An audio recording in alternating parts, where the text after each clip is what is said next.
Well, cool. Well, Tara, thanks for joining us on the podcast. I've been trying to get you on for a while, so I'm very excited to talk to you about grapes, California vineyards, and all that good stuff. Oh, well, thank you so much for having me. I'm really excited to share my side of things. I feel like there's a lot of controversy about California, so I'm always excited to talk about it. I know, yeah, and kind of speaking of that, I know the fires are going on right now in LA, and really, I mean, fire's been going on for a while. I interviewed somebody a few years ago when the campfire, I think, was going on. So, Mm. how are you guys? Are y'all far enough away from the fires, and have you had any issues with wildfires in the past? So we are super far away. We're, I think, like 350 miles away from the LA fires. I live Hmm. up near the Sacramento area, so more considered Northern California. We've never been directly affected by fires, like we've never had to evacuate or anything like that.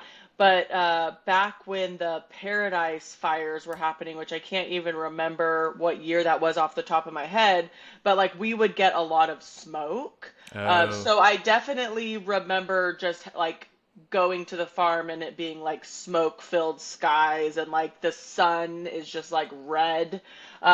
It's heartbreaking, obviously. Of course, I think everyone can feel for anyone that is going through that situation.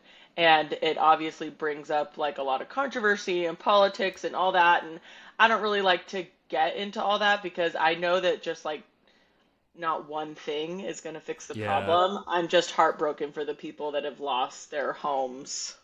Yeah, that's a good point because, like, on social media now, it's just like, I mean, everybody's got their opinion, which is interesting because I feel like the vocal majority are people outside of California that don't know about, like the water issues, the wildfire issues, like everything. So it's like a lot of those people have their opinion, which it doesn't really matter. Yeah, yeah, and I feel like it is so many things. It's so many things. Like yes, there's obviously water issues in California. A lot of people are like, "Oh, if they grazed the hills with goats, like this would help." Well, like of course, there's a million things that would help Yeah. the situation, and I guess I just feel like I'm not going to be able to make any changes, which maybe that's a bad way to think. Like there needs to be the people out there that are like, we're going to make changes, but I just know it's not me. So I'm just sad for the people, and I don't want to like take away from that in like fighting, and being like, well, if you would have done this, that wouldn't have happened. Because it's like, well, at the end of the day, those people still lost their homes, and that's really sad. Yeah, yeah. The finger pointing doesn't really accomplish much, and instead, maybe we Yep. should focus on the people that lost their homes. Because I've seen a bunch of videos, and there's even like a bunch of like podcasters and YouTubers that I follow that they've lost their homes. So yeah, it's crazy. It is, and it really does just wipe out. And I don't know what the answer is. A lot of things need to change, I guess. But at the end of the day, it's like, are we really going to make it where like wildfires never happen? Like, no matter how much water we have, no matter how much grazing we have, like, of course, hopefully we could like put them out faster and Yeah. make things easier, but I think they're still gonna happen. Yeah, I don't know what the answer is. I'm not gonna So act like I do. yeah, yeah, yeah. So in relation to are you near wine country? Like, are you around San Francisco, Napa Valley, that area? So I am about an hour from Napa. Okay, cool. And then there's another, not maybe, well, if you're into wine, it's recognized, but like it's not as recognized as Napa. But Yeah. there's another wine region called Lodi, Okay. and I'm like 20 minutes from Lodi. So Lodi has really, really exploded in the wine world. But Napa has just like reached this name that like everyone in the world knows what Napa is. Oh yeah, yeah. But yeah, so I'm kind of like in between it all, not that far from it. And there's a lot of wine regions in California. Santa Barbara is getting really popular. Hmm. Just California wine in general is exploding, I feel like. That's awesome. Yeah, my wife and I, for her 30th a few years ago, we went to Napa. She wanted to go there for her 30th. And we stayed in Sonoma, which was Mm, beautiful. And then we went to Napa yes. for the day. We did like little wine train and everything. And all the vineyards are so pretty. Like, it was just really cool to see all the vineyards, learn all the family history and everything. And of course, they were all talking about like the popularity of California wine and how like the whole process of it is. So it's really cool. I feel like you've got French wine, Italian wine, and then Hmm. not US wine. You've got California wine. I feel like it's its own little category. Yeah, yeah, definitely. I would agree with that. And Napa is so beautiful. And what a lot of people might not know is like Napa is a really small little town. It is, Like, yeah, yeah. yeah, like if you're a native from Napa, it's like the kind of town where everybody knows everybody. Hmm. And it's just small and quaint and so nice. But I mean, like, there's times of years where just like the tourists pour in and they want to go to the big fancy wineries, which is amazing because that employs a lot of the people there. But like just as a town, it is a really small little town. It is, yeah. We were expecting like not like a San Francisco, but like a larger city. But we got there, we're like, oh, this is quaint. This is like a Yes, really nice town. it's a little farming town. I Oh mean, yeah. that's exactly what they were until they became famous, which happened, I believe, in like the 70s when someone from Napa won I should like know all the names, but I don't, but he like won a wine competition over in Europe. And Oh, that's what okay. like put Napa on the map, and then it like exploded from there. That's cool. Yeah. Do you have like I guess like a big overview of California winemaking in general? I really don't, to be honest. So I will tell you, if people don't know anything about me, I even though I come from a farming background, I'm the first one to plant a vineyard. So my family has no history in vineyards. Where like if you go to Napa or even Lodi, like you have multi-generational wine grape growers. Right. Yeah. And I feel like I'm still learning every single day about, wine grape growing. And then another thing is I personally don't make wine. I sell all my grapes Hmm. to wineries. So that's probably another reason why I don't know like a ton of the history. Like I do know those little bits and pieces, like what put Napa on the map and stuff like that. But as far as like the wine history in California, I don't know a ton. I took some winemaking classes and I very quickly found out like that wasn't for me. Like, Okay. Okay. yeah, I'm just like I want to be a farmer. And I don't think winemaking's for me. It's so much cleaning. Like Mm. you have no idea because nothing can cross contaminate. So everything in the winery has a three-step cleaning process, and it's a lot of science, which I'm not I great at. bet. Yeah. So I'm like, I'm gonna stick to being a farmer. There you go. Yeah, again, when we did those tours, they talked about cleaning the barrels, cleaning the grapes. Every time they distill it, you've got to clean it for a couple of days. So yeah, it's a lot of cleaning. Even I tried to brew some beer a couple of years ago, and you've got to clean everything. Like you've got to sterilize it to make sure it's okay. So I'm sure on like an industrial level, it's impossible to do. You've got so much cleaning. Yeah, yeah. So I was like, farming is good. There you go. The easier thing to do, quote Right. unquote easier. Yeah, Not exactly. really, but quote Exactly, unquote. right? Like let me I know I always like in my brain I want to be like I was too lazy for that, but then I'm like, but did I pick the right job if I wanted to be lazy? Yeah, yeah, yeah. Yeah. Yeah, so I've been following you for a bit on Instagram, and I was stalking your Instagram profile to get some good talking points for this interview. You started, like you said, you grew up farming, but you didn't start your winery, your vineyard until what, 7 years ago? Like around 7 years ago? I planted in 2018, so yes, I guess we're coming up on 7 years. Um, Okay. so yeah, I grew up on a farm, absolutely loved it. Like I loved being a farm kid, ran around barefoot, had all the animals, like, ran through the ditches, all that. Like really like amazing, amazing childhood. And but I don't really know why. I just never thought I'd be a farmer. Like I didn't do 4-H, I didn't do FFA, like I didn't do any ag classes or anything like that. So I just, Mm. even though I loved it, I don't know, I just like didn't link those two things together.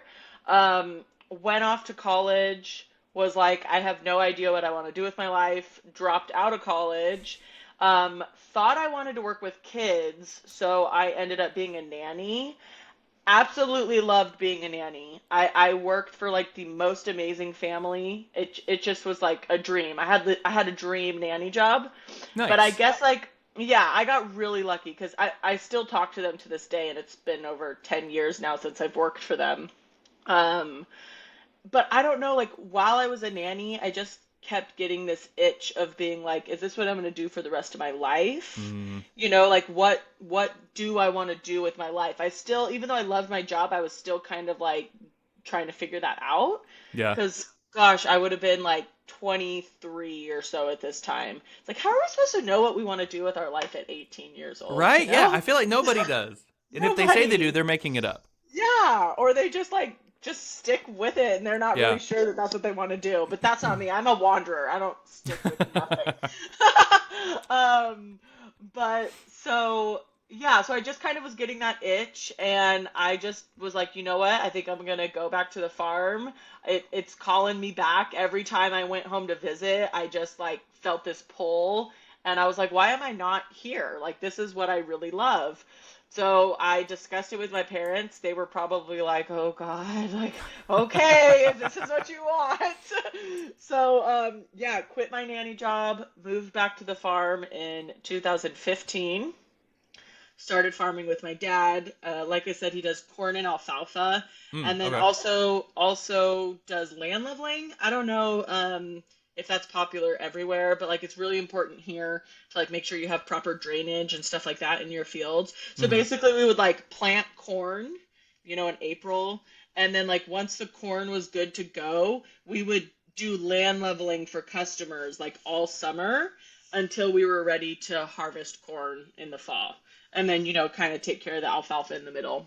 Um, so yeah, when I moved back to the farm, my dad was kind of like, I don't think you should grow corn. Like I don't see a future in that for you. I'd really like you to explore other areas of agriculture. We live in California. You can literally grow anything. Like go find Oh yeah. something else. Yeah, he's like go find something else.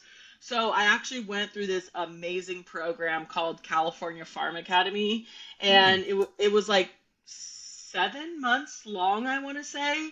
And it was like 2 days a week. We'd go. They had like a little just hands-on farm where we grew all different vegetables and stuff. And then like once a month or so, we would go and tour a farm. And then, so it just like broadened everything for me because I really only knew a couple things and I got to experience a lot. And then the end of the program was you had to present a business plan and they brought in like real landowners and bankers and stuff like that. And you presented your business plan to them and so I just like was looking around me and I was like, okay, vineyards are going in. Like I really like the idea of doing this. I don't live far from Lodi. We had visited a few vineyards, so I was like, okay, that's what I'm going to write my business plan on. Hmm. So my business plan was Beaver Vineyards. I did it. It was great. And then after that, the year of 2016, I actually commuted and did a year at Napa Valley Community College in their viticulture program. Oh, cool. And like I'm not a good student, so like or like I'm not good at school. So I was like I just told myself like I'm not here to get a degree. Like I'm just taking the classes that I know I'm going to be hands-on in the field, like learning as much as I can learn. So those are the classes I took. Like I was out there pruning, took some winemaking classes where I was like, not for me. And so I just took those classes where I knew I could learn as much as possible that like I was going to take into the field with me. Hmm. And then 2017 was like, okay, I'm going to get a mentor. Like, I got to get a loan. I got to figure out where my grapes are going to go. Like, I'm making this dream a reality. So that was like all of 2017 and then planted in 2018.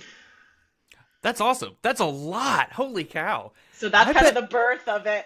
Yeah, yeah, yeah. No, that's so cool. I feel like we have some. Was the California Farm Academy through Farm Bureau in California? Because we have something like vaguely similar here in Florida. So it's not technically through them, but they do have some like ag leadership programs Right. that you Yeah. can Yeah. go through. But they probably help fund it, I Yeah. would I would guess. But it's through a organization called the Center for Land-Based Learning. Okay. And they are amazing. So amazing. Like anyone in California, in Northern California, like if you want to get into farming, you can join their programs with no experience. Hmm. We were a class of like, I don't know, between 10 and 15, and only two of us had ag backgrounds. So yeah, I don't know how big your California audience is, but I can't recommend them enough. Like they're just so supportive. And I did their class in 2015. I still stay connected with them. Like if I need help with anything, I can email their director like, "Oh, do you have a connection for this?" Yeah. And now I actually have one part-time employee, and he went through their program like years later. So they were even able to help me find someone that like he wanted to learn more about viticulture with no ag background. So it like worked out amazing. So yeah, I don't think I'd be where I am today without them. That's cool. I'll look them up. I haven't heard of them before, but that's really cool. You had that opportunity, and I mean, no telling how many thousands of others have had that opportunity to like learn on the farm, learn by doing it. That's really neat. Yeah, yeah, and just the hands-on was, Oh yeah. I'm not a book learner, so being able to be out in the field with my hands in the dirt, like that's the game changer for me. I taught high school ag classes for 2 years in Daytona, and I feel like ag classes are so fun because you get to do that for students. You get to give them that hands-on learning that otherwise they might not get. Yes. So that's cool. I relate with you on that because I really have to like do it. I'm very kinesthetic, a Hmm. kinesthetic learner. Real quick, going back to your parents, I've noticed after interviewing farmers and ranchers for like 5 years now, I think there's usually two ways that the parents do it. They either pressure the kids on going on the farm, or they're like, "Nah, do your own thing." But it's funny because if you pressure the kids, 99% of the time they don't come back to the farm. But if you're like, "Hey, do your own thing," I feel like 99% of the time they go back to the farm. So, how did your parents go about that? Oh, there's no pressure. I Really? mean, Okay. yeah, yeah. I mean that's probably why I never thought I was gonna be a farmer. Yeah, Like yeah, yeah. it was never talked about. I mean, my parents, I wouldn't say they were against it, but it just was never a discussion, Mm, really. We helped a little bit on the farm as kids, a little bit, hmm. but not a ton. But we grew up on the farm. And yeah, I think it really was like you just go out and find what you want to do. And yeah, so no pressure to ever come back to the farm. I probably have caused my parents more problems now that I came back. Where, if Uh-oh. I did, yeah, because it's like, I think like, their retirement plan, it was like, well, like no one's gonna farm, so like one day we'll just sell everything and retire. But like now I'm here. So they're like, oh, we There can't goes just that sell it. retirement plan. Yeah, they're like, oh, we can't just sell everything now because like you want to do this. That's funny. Yeah, I interviewed a guy. He's got a beef cattle ranching podcast, and he talked with a cattle rancher, I think in Canada, I think. And it was kind of a similar situation. Like the family had like three sons, and they were like, "Hey, go do what you want." But they eventually came back, and then the father was like, "Hey, if you're going to stay here, you should maybe diversify." And so Mm. all of those sons did something different. One put up like a hunting lease on the farm. Another one opened up a farm store, and I forget what the other one did. It sounds really familiar with yours. Like they just kind of diversified, did things a little bit differently on the farm, and made what worked for them, which I think is really cool. They can kind of like etch out their own path on that Mhm. family farm. Yeah, yeah, and I mean that's definitely what my parents wanted. Like I said, as soon as I came back, they were like, find something else. Like Yeah. don't, find your own path in this. We'll support you. So like I do lease my property from my parents, Mm. which helped me a lot because it is really hard to buy ground. So I lease property from them, but it's mine. Like the vineyard is mine. I bought my own tractors. I do my own work. And my dad really now actually focuses on the land leveling more than anything. I do work for him a little bit. I do the surveying. We Mm. have to make maps and stuff so that way we know where like the hills and the deep is all that. But mainly my focus is the vineyard. Nice. All right, so you've been doing that for 7 years. I really want to geek out on this, like from brainstorming it to the inception to your harvesting grapes. Like, what was that whole process like? Because, again, going back to the wine tours in Napa, it was so cool to learn that some wine or some grapes it takes like 15 years for their grapes to be ideal and all that stuff. So, the beginning of a vineyard, what has it been like? It's been wild. So how I said, like I don't stick to anything. I'm very much a wanderer. I tell people the only reason I'm still a farmer is because like once you're in, you can't get out. Mm. So like I'm like I'm in it. I can't leave. I'm trapped in a I good way. can't In a good way. leave. Yeah. But yeah, I mean, and there's all different decisions you can make when you plant a vineyard, just like a lot of different crops. So when you're developing everything, one of the very first decisions you have to make is what type of grape you're going to grow. Mm. Because, some people might not realize, but when you're drinking, so I grow Sauvignon Blanc. When you're drinking Sauvignon Blanc, it came from Sauvignon Blanc grapes. When you're drinking Cab, there are Cab grapes. So where I live, you really need a contract with a winery. So Mm. it's a little bit of this like balancing act because you have to know what the wineries want before Right. you plant. So I had to start making connections with wineries, figure out what kind of varieties they wanted. They made me some offers of a few different varieties. I reached out to my mentor. We settled on Sauvignon Blanc, and then I moved forward with planting it. And then when you're planting, one of the options you have is to plant green or dormant. So the green vines are like a 3-month-old vine. And so they have a few leaves on them, but they're just like this little stick and Hmm. they're green. Or you can plant a dormant vine, which is 1 year old, and you're planting them when they're dormant. You put them in the ground, and then, in the spring or summer, they'll start waking up. So if you plant green, it takes longer to get to your first harvest because it's only a couple months old. Mm. Where if you plant dormant, you're like a year ahead. So I made the decision to plant dormant. I feel like I picked a lot of the more expensive options, which was extremely stressful and I like bet. I cried a few times. But like in the end, like when my first harvest came around, I was like, okay, I made the right decisions because I just saw how well my crop did. And I just knew, like, my dad is a farmer that doesn't cut corners. Like, nothing is good enough, which is also stressful. But like, nothing is good enough. And I'm a little bit more like, oh, I could cut a corner or two. But like, so when I was doing this, like, my dad was like, this is not where you cut corners Mm. because whatever you establish, that's there for 30 years. Like this isn't you cut a corner this year and then you realize, oh, next year I can't cut that corner. It's like you are putting in these stakes, you're putting in these vines, they're going to be there for 30 years. Like, don't cut corners. And I was like, okay, paying bills. you know? But it's so Uh, expensive to not cut the corners. exactly, exactly. But I will say my dad was right and it paid off. Like, my crops have been really great. Um, so yeah, I planted the dormant in 2018 and my first harvest was 2020.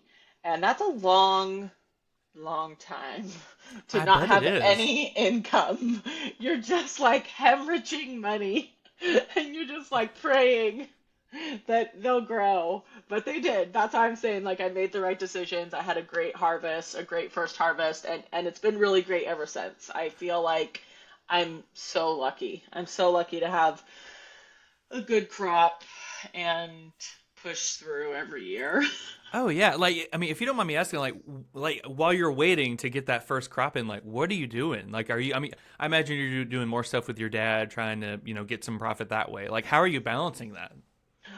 Like so just on like a personal to make money, like yeah, definitely working for my dad. Like I have to have another job, Oh yeah, yeah. and that's like even my dad says like a lot of farmers have a off-farm job. So working for my dad, even though it was farming still, like that was my off-farm job, was working for my dad. So that's how I survived. Hmm. And then, yeah, those first couple of years though, like as far as the vineyard, I mean, I personally just had to borrow more money. I had to borrow so much money to pay for all the work that needed to be done. But if you have that contract with the winery, that at least shows the bank like, okay, once she starts harvesting, like she more or less has a guaranteed income. Mm, So okay. that is why like a contract with a winery is really essential, because then you're kind of geared. I mean, there's always things that can happen, like if you grow horrible grapes, I guess, but like you have a contract saying like, yes, we will buy this much Hmm. at a minimum. So it's like, okay, I just, like I said, it's like a balancing act to know, like, okay, I can spend this much money. I know I'll make this much money. And yeah. So was the contract, or can a contract be with one winery or multiple wineries, or how does that work? Yeah, so I'm not sure exactly how everyone does it. But for me personally, I have one contract. Mm. And so they tell me they will purchase X amount of tons per acre. And then in the very beginning, during COVID, wine sales were way up. Oh, So, yeah, because everyone really? was partying in their True. house during COVID. If I grew over that amount, they purchased it. Like Mm. they would tell me going into harvest, like any overages you have, we'll buy them. Nice. Okay, Um, that's cool. yeah, so I was like, okay, great, thumbs up. So then the last two, like when COVID ended, like the wine market just started going down and down and down. Mm. And like it last year it kind of like crashed, or 2023 it kind of crashed. So in 2023 was a struggle. The winery was literally like, don't deliver 1 ton over your contract. Really? Like if you deliver 1 ton over, like we're not paying you for it. So I was like, okay. Um, so then like while you're so this is like a little bit of like a side tangent. Yep. Um, but grapes, and I know this is something we can kind of talk about. Sorry, my ADD brain is like, No, you're good. You're good. okay. So when you harvest grapes, to keep it really simple, the way I harvest grapes, when I harvest it, it has to go straight to the winery that night. Mm. And we can go back and talk about how I harvest. But so it's not like corn or anything like that where you can store it and Right. then ship it off later. Like if we're picking tonight, it's going to the winery tonight. Mm. So in 2023, it was kind of like a scramble of like, okay, the winery is only taking exactly what they have under contract. Like, what am I going to do with the rest? And I was able to sell some. So, kind of back to your original question, like, do you have contracts with multiple people? I don't. But once I fulfill my contract, I can do whatever I want with my Okay. overages. Right. Um, if that main winery wants it, I'm giving it to them because I have a contract with them. So it's kind of like just like a good faith thing. Hmm. But when they say no, we don't want any more, then I'm making phone calls like, okay, who wants to buy my grapes? Like, who's gonna take them? Yeah. Um, but like in 2023, I did not harvest 20% of my crop because it just was like it was rough out there. So we just left it. We just left it hang, and then when we pruned, everything came off. So then going into 2024, we knew it was still going to be like a down year. So in the spring or kind of early summer, we thinned. We thinned Mm. a lot. So that way, because it's not really great on the vine to leave the fruit hang because the vine put all that work into the grapes and then it kind of just stays on there. Like you want that stuff off. And you also don't want to overwork the vine if you're not going to take the crop. You know, Hmm. might as well make it a little easier because you want the vine to live as long as possible. So we thinned a lot and we were able to sell everything. Me, I was able to sell everything. but we thinned it a lot. So it's kind of just like all farming, right? It's a little bit of a balancing act and Oh trying yeah. to decide what you're going to do year to year. Um, the one thing that I do feel lucky about with the wine industry being down is my contract goes till 2029. So I'm hoping I can like ride out the wave, and hopefully by the time my contract is up, the industry will be kind of balancing out and I can renew my contract. But like I know people that are literally ripping out their vineyards because their contracts are up, like were up last year, and a winery will not renew it Oh wow. because the industry's so bad. So they're just ripping them out because they can't afford to keep farming them. So that's very scary, Oh you no, know? totally, yeah.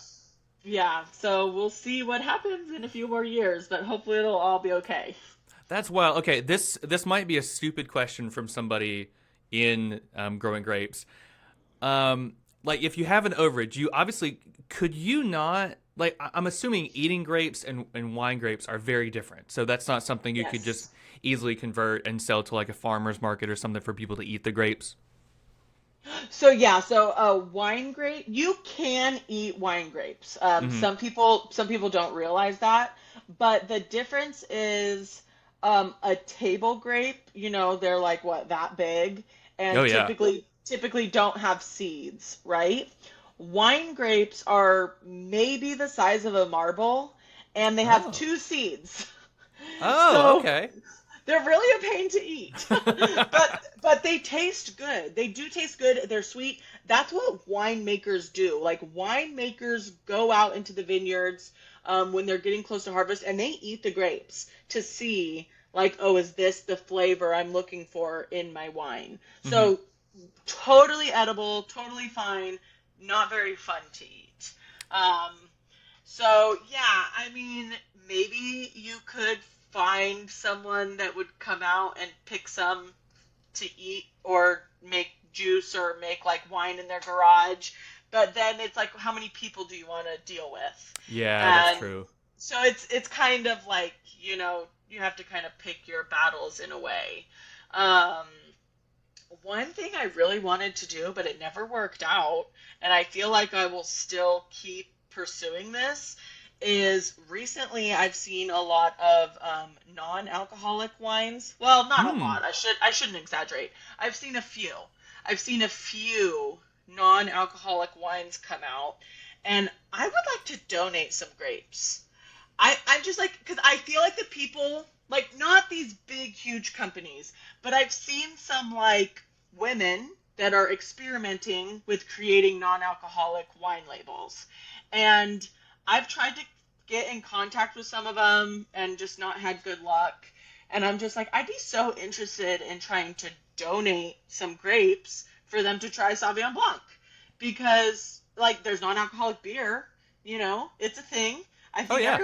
everyone should enjoy wine, whether you drink or not. So that, and I think especially now the Surgeon General is like, any drinking causes cancer, which is like, doesn't everything? Yeah. But you At some know, point the clothes we wear, everything is hurting I us, know, yeah. I know, everything's hurting us, unfortunately. Um, but yeah, so I'm like, okay, maybe non-alcoholic wine, will gain some traction, and yeah, So another thing you also could use the grapes for is just juice. Hmm. There are like there, I think it's called like California concentrate. They just make grape juice. Okay. Um, it's like if you are desperate to sell it, I think those are good options. Except the problem is like right now everyone's desperate, so there's Hmm. probably still like a overage, but there's just not as much money there because you have to like think about like what's someone going to pay you for juice versus wine. Right, Um, right. and then so like another thing, which this is just like another game in farming, is like I know it's just like I'm always like farming is fun. Um, So many struggles, but I good know. struggles. I know. So like in 2023, someone offered to pick that 20% of grapes for me, but offered me like just like a couple dollars, okay, compared to what I'm paid for. And they're like, "Oh, it'll get it off the vine for you and stuff. Just get it off the vine. We'll give you a few dollars and then you'll be through with it." So like at first, I consider myself a major newbie. Like I am still learning so much about this industry. So like at first, I'm like, "Okay, like it could be good. Like I'll get it off the vine." But I was like, I better just call like a couple of my mentors and like see what they think about this. And they actually advised me against it. And the reason they did that is because they said in the wine industry, everyone has to report how much they sold and how much like they paid per ton. And there's things called AVAs, which it's like little sections of where the grapes come from. And they said if you sell it for those really small dollars, our AVA average will drop. And Oh, then when wineries come in, they can offer everyone less money for their grapes because the average as a whole has gone down. So interesting. like so like I'm making less money per ton than someone in Napa, which is normal because Napa is Napa. So Hmm. they could be getting thousands of dollars per ton where I'm getting hundreds of dollars per ton. So it's like, well, I don't want to do anything to like hurt our AVA. So that's why I didn't end up picking it because I'm kind of like trying to be like the better for all of us, right? Hmm. So yeah, it's all just a game. That stinks because I'm sure you see that end number. You're like, you know what? This could really help me. I could get this, this, and this with it. Hmm. And then you're like, wait, this is for the greater good if I don't get paid. So, Yeah, for the greater good. And I feel like especially as like a young farmer, it's like you have to look towards the future. Like I don't want to hmm, screw over everybody. yeah. I got a long ways to go.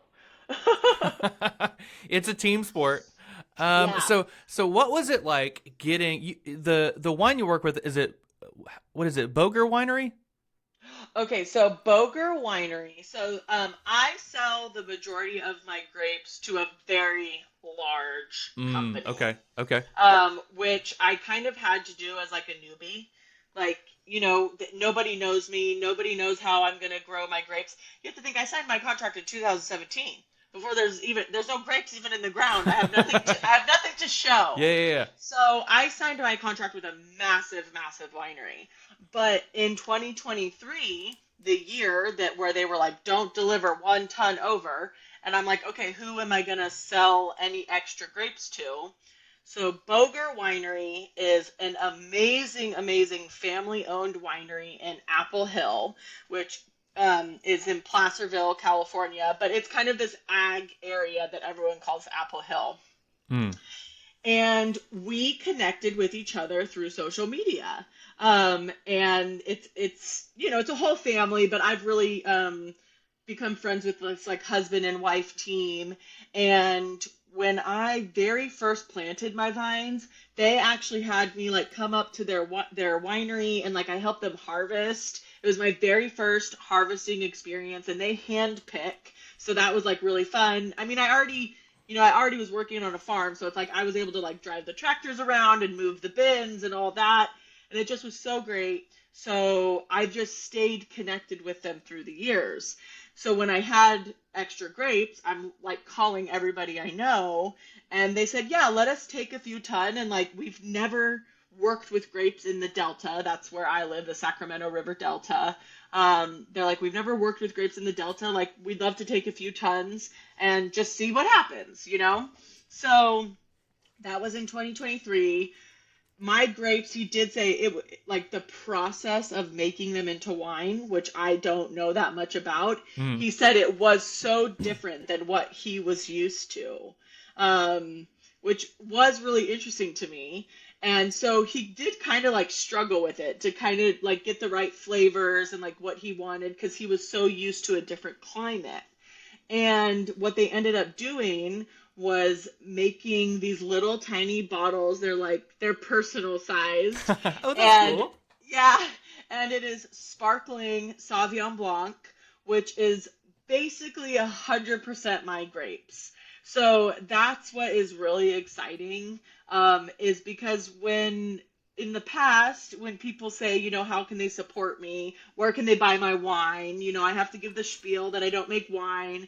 And what I tell them is there's this Dark Horse brand that's owned by the big company. So I tell them you can buy a bottle of Dark Horse Sauvignon Blanc, and maybe you'll get one of my grapes in there.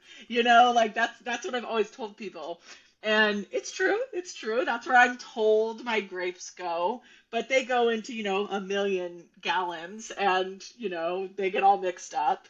But I'm like, this bottle with Boger, I know is my grapes. Yeah. So that's been so exciting. And it's like, it's fun because they've always supported me. And like, now I can support them and like advertise for people to buy their wine.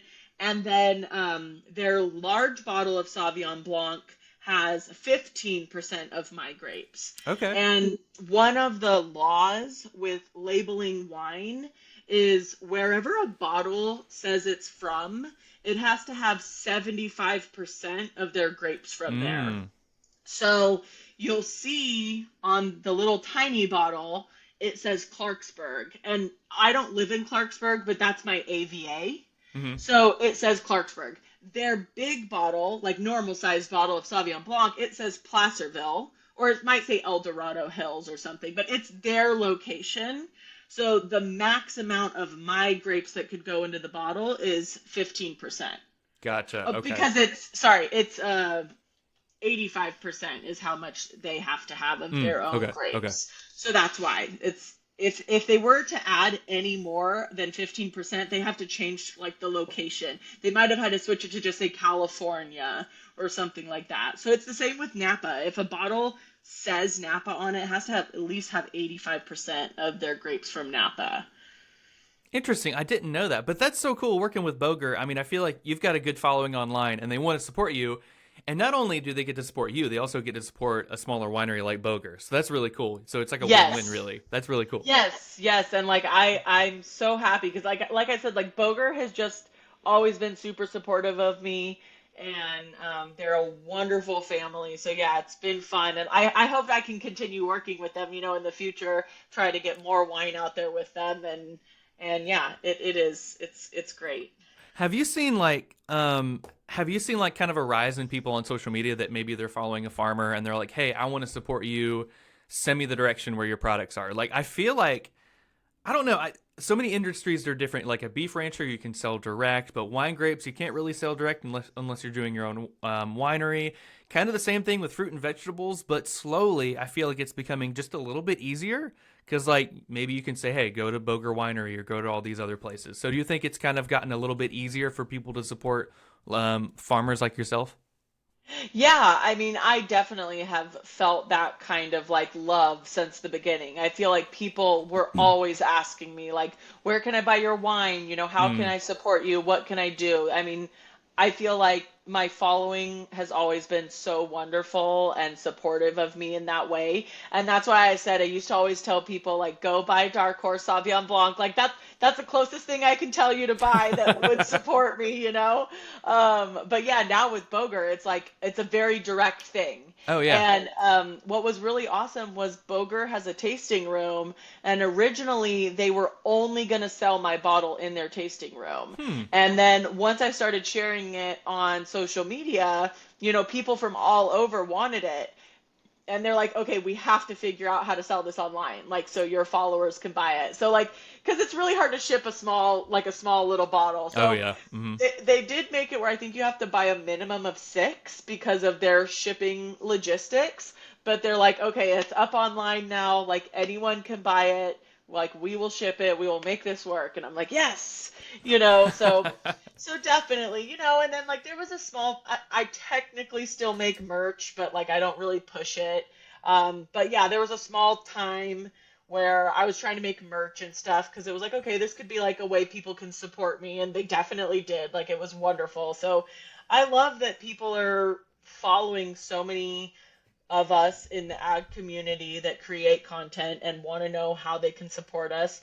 And every single farming operation is different, like you said. But yeah, I mean, anyone in the ag community needs multiple ways of income. So oh yeah. having supporting followers is amazing. No, that's for sure. Yeah. Yeah, I did some merch a couple of years ago and it was super cool. Like I was like, I don't know if this will do really good. And I did it like not I just went to a local mom and pop place to get the t-shirts Mhm. made and I was like, I hope we sell out. We sold out with like just with friends and family within like a couple days. And I was like, "Oh, this is That's so cool." awesome. So, it's so fun that like merch and other avenues you can always see who wants to support you. So that's really fun. Yeah. All right, so I feel like you're killing two birds, one stone here, which is awesome. You are learning more about farms, and you're also supporting California agriculture through your Egg Years TV show, Field Trips. So can you tell us about like Yes. kind of how did that start? And I saw your most recent one with crop dusting, and I think that was super cool. I interviewed some crop dusters, Ag Aviation Adventures. I'm not sure if you follow them on Instagram, but Yes, I do. yeah, Tyson and Yes. Callie. So they're really Yes. cool in how they like educate how it goes on. So I thought that episode was really good. Oh, thank you so much for watching it. Yeah. Yes. So my series Field Trips, I'm super passionate about it. I love it so much, and I'm excited to bring it back. So I actually I have a 3.5-year-old son. So back in probably 2019 or so, I started like doing YouTube. Just a lot of people, on on Instagram and stuff were like, come over to YouTube. Like, so I'm like, okay, I'll start just doing my daily life on YouTube. But a lot of the people that kind of convinced me to get on YouTube, I would say, were like Midwesterners or even some East Coast people. And so they were telling their followers about my page and, coming over and watching my YouTube. But then I get a lot of people that are like, what are you growing in California? What are you doing in California? There's ag in California? And I'm just like, oh Come my on, gosh. dude. I know, and I try not to judge. I'm like a you don't know until you know. Mm, yeah. That's really like what I try to live by. But yeah, so I just was like shocked by how many people had no idea. Mm, And so I was like, I have to talk more about California agriculture, but I'm not going to act like I know everything because I have like like my dad grew corn and alfalfa, and I'm learning about grapes right now. So I don't know everything, but I know California agriculture is massive. We're the most diverse agricultural state. We grow some crops, what like 99.9% of certain crops come from California. mm. They're grown nowhere else in the United States. So that's how Field Trips was born, is I just wanted to visit farms. I wanted to learn for myself how certain things were grown, and I wanted to be able to educate my audience. So in I want to say like 2020, beginning of 2021, I just was like every week, I was like, I'm going to a farm, and I just had my GoPro and I loved it. I visited so many people. I made like 20 episodes. And in my very last episode, I am 9 months pregnant. Oh, And cool. yeah, yeah, so people like watched me like get, like grow. Oh, yeah, yeah. And so then I had my son, and like when I had my son, it was like YouTube is out the window. Like no more YouTube. I could barely keep up with Instagram. And so yeah, it just was kind of like, okay, Field Trips is done, YouTube is done. I don't have time for any of this. And then, like I said, he's 3.5, so probably like the last year, I've been getting the itch. Like, I Mm, don't really want to go back to doing like a day in the life. Like, I don't want to carry a GoPro around. I love doing it, but I just don't have the time for it right now, I feel like. But I really was getting the itch for field trips. And I just was kind of like, okay, how can I bring it back, but like respect myself and my time and like my mental health, you know? oh, yeah. So I made the decision to bring on a professional videographer and editor. His name is Nick. He is so fabulous. He's done a beautiful job. But I'm like, okay, like Field Trips is coming back like better than ever because like now it's more than a GoPro. It's going to be like beautifully filmed, beautifully edited, and I just get to like find the farms and be the host. And then Nick does all the hard work. uh, so yeah, I'm super excited. I just recently got a couple sponsors, which is Heck yeah. so yes, so huge because I just was like, I'm making it happen no matter what. But like now that the sponsors are on, I'm like, yes, like there's nothing to hold me back now, Hmm. And So Acres has been so amazing. So it'll be on Acres TV the first Sunday of every month, and then it will be on YouTube the second Sunday of every month. And so the first episode was about crop dusting. Um, she's so amazing. She lost her husband in a crop dusting accident, and she shares in the episode how she had some laws changed, Oh and wow. yeah, and how she took some time to, decide that she want to continue this business going, and she did. She kept it going. I mean, and she's our local crop duster, so it's Hmm. like we use her. She's amazing. She's great. So yeah, I really. It's obviously a sad story, but like I really enjoyed that episode and like her sharing the story with me. Yeah, he hit. It's called a Met Tower, and it was not like properly lit or anything like Oh. that. So she's actually helped create like a database of like so people know where they are all the time. She said like it's basically invisible. She said it just blends right in. Um, yeah, so that was is very very sad, inspiring. Um, and then I have an episode coming up on beekeeping. Oh, I have it. cool. Yeah, I have an episode coming up about rice and also some like conservation work Hmm. that is done. But I mean, like I've got a lineup of kiwi, pears, artichokes, pistachios, walnuts, beef, goats.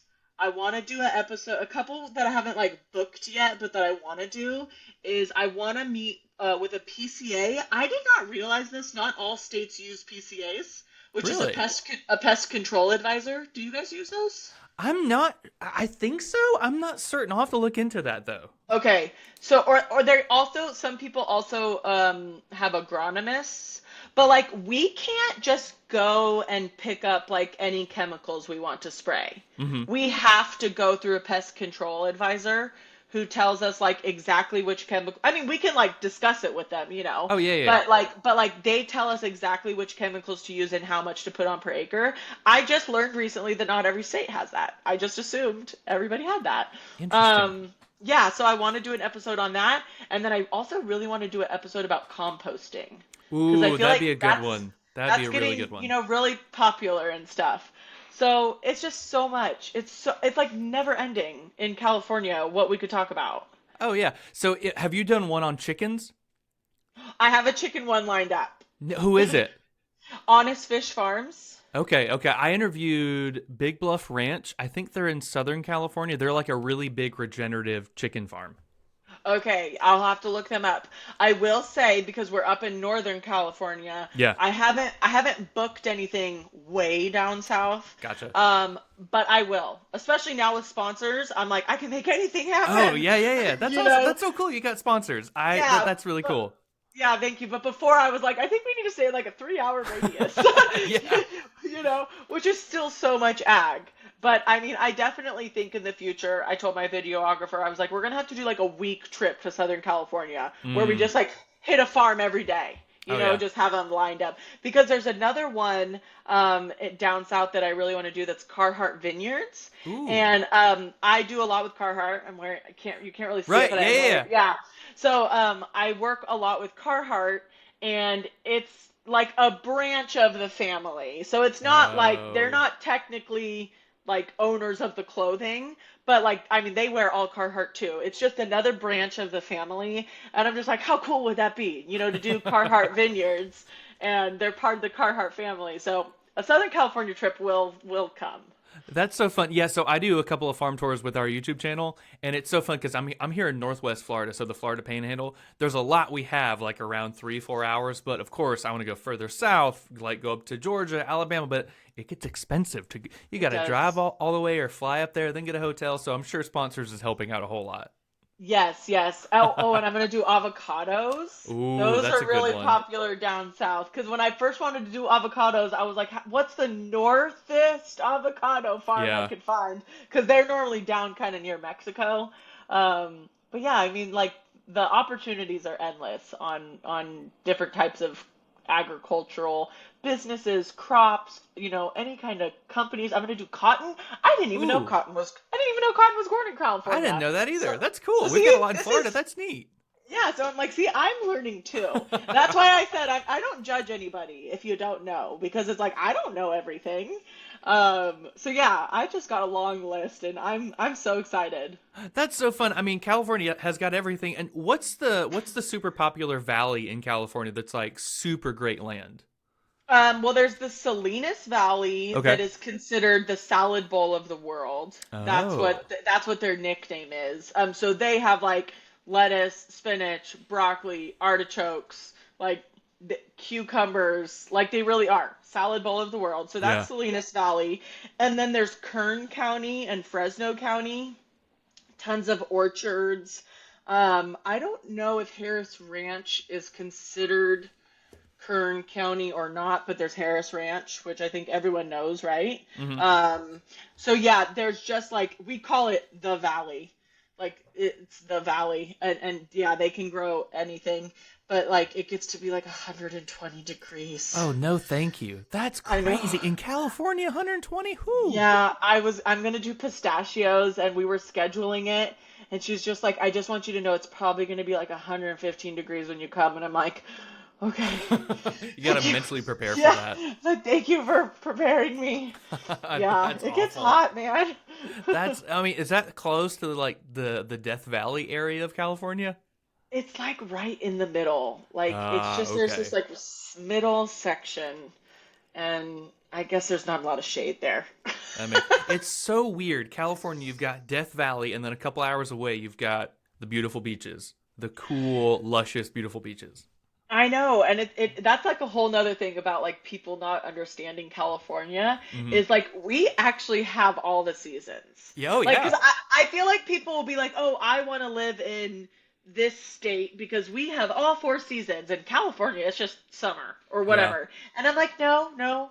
Like, you realize Lake Tahoe is in California, right?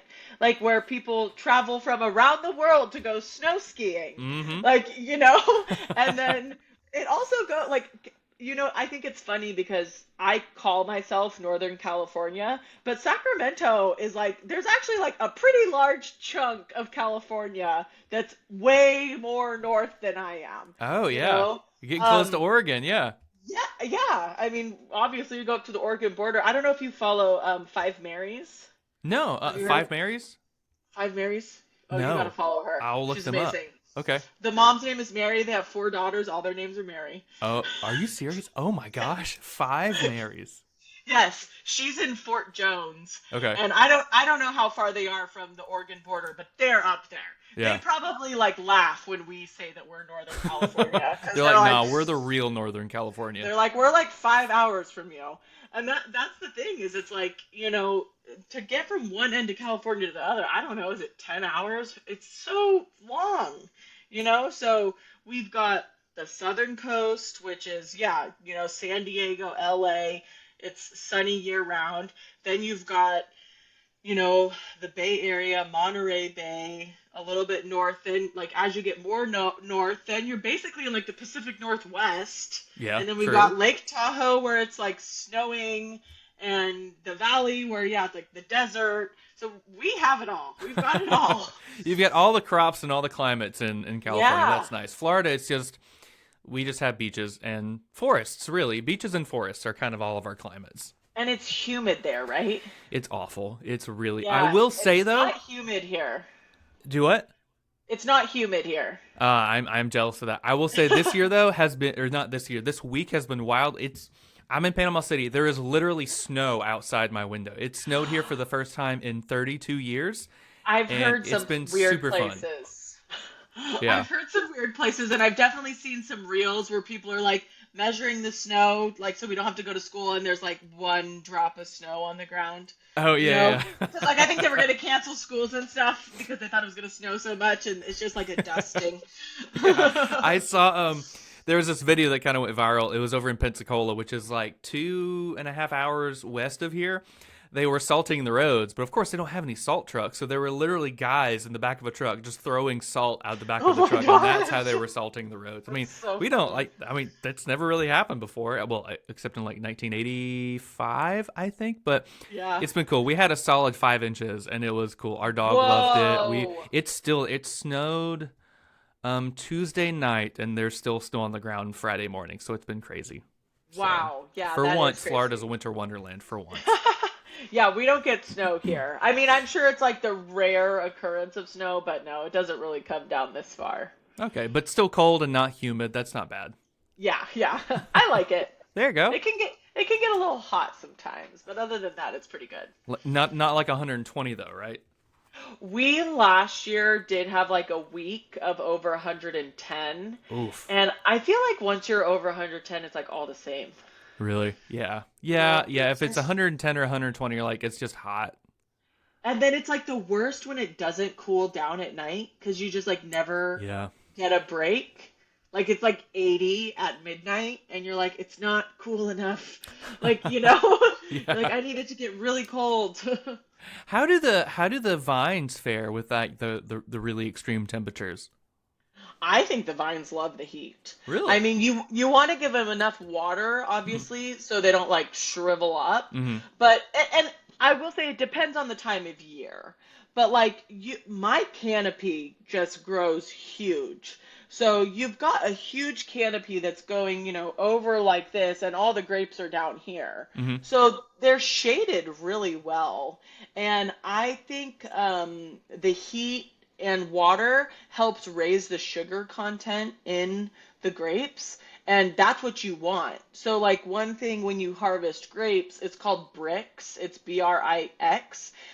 You start testing the grapes for their brix Mm-hmm. content, and every single grape has its own like goal number, and when you hit that sugar, that's when you know you're ready to harvest. So I Okay. think the hot weather there, like in July, August, I think it helps. It helps it get up there. Nice. That's interesting. And what season do you guys harvest again? So I typically harvest like the very first day of September. So Okay, gotcha. normally like October or August 31st or September 1st, we're normally going. So kind of when For it starts to for cool off a little bit. Yeah, and that's just me. I Mm-hmm. am considered like an early variety, but like there could be some starting a little bit earlier in August, but I mean then they go into like November sometimes. Really? Okay. Yeah. Interesting. Just other varieties, have different times that they're ready. Oh yeah, yeah, yeah, yeah. No, that's true. Yeah, again, full circle, I guess, for this conversation. When we went to Napa, it was so cool to learn about all the different varieties, how they're grown, how they taste different, how they might make the same type of wine, but they're still a little Hmm. bit different. It's so cool. It's such a science. I mean, Yeah. viticulture is. I love it. Yeah, it really is a science, and winemaking too much for me. Too much, and yet now you're just the farmer, which is still quite a lot to manage. Yes, that's about the max I can fit in my brain. Well, there you go. Well, Tara, this has been so fun chatting with you. I love what you're doing on social media with your shows and everything. Again, I'll link Acres TV in the description of this episode as well as your Instagram. But if people want to follow you, see what you're doing, where can they go? So the best place would be Instagram. It's at Terra Beaver Coronado. So one thing I could just say is my maiden name is Beaver. That's why my farm is called Beaver Vineyards. Some people are wondering how I came up with that. um, so yeah, Terra Beaver Coronado, and then yeah, Acres TV is great. And if your audience is new to Acres TV, just so they know, it's completely free. Like you do have to make an account, but it's just like YouTube, completely free. You can watch the episodes when they come out. Otherwise, they'll be available a week after on YouTube, which it's the same thing. Terra Beaver Coronado. Nice. Yeah, I've been watching a little bit of Acres TV. Our friend Field Rose is on there, Randy. So I interviewed his brother a couple years ago. They're a good time. He's actually like 30 minutes. No, he's an hour away from me, and I'm going to try to do a farm tour up there. I think in maybe March, I think when they start harvesting peanuts. So that should be fun. That would be fun. Yeah, I've never seen a peanut farm. So it's always good to just like show different areas of agriculture. Yeah, yeah. I think fun fact. So Dothan, Alabama is like the southeast quadrant of Alabama. I think something like 90% of the country's peanuts grow in a 50-mile radius of Dothan. And they have Oh a my really big festival gosh. called the Peanut Festival. No lie. Wow. Yeah, it's Yeah, really I fun. believe it. I believe it. That's awesome. Yeah, that's the kind of stuff that like I want to educate people on because I had no idea. I did not know that all of our peanuts came from Alabama. There you go. Yeah, the more you know. Well, I'm excited to see how your episodes come this year. Congratulations on the TV show. I think it'll be fun, and yeah, we'll be following you on social media. Thanks for being on. I really appreciate it. Thanks for having me on the podcast.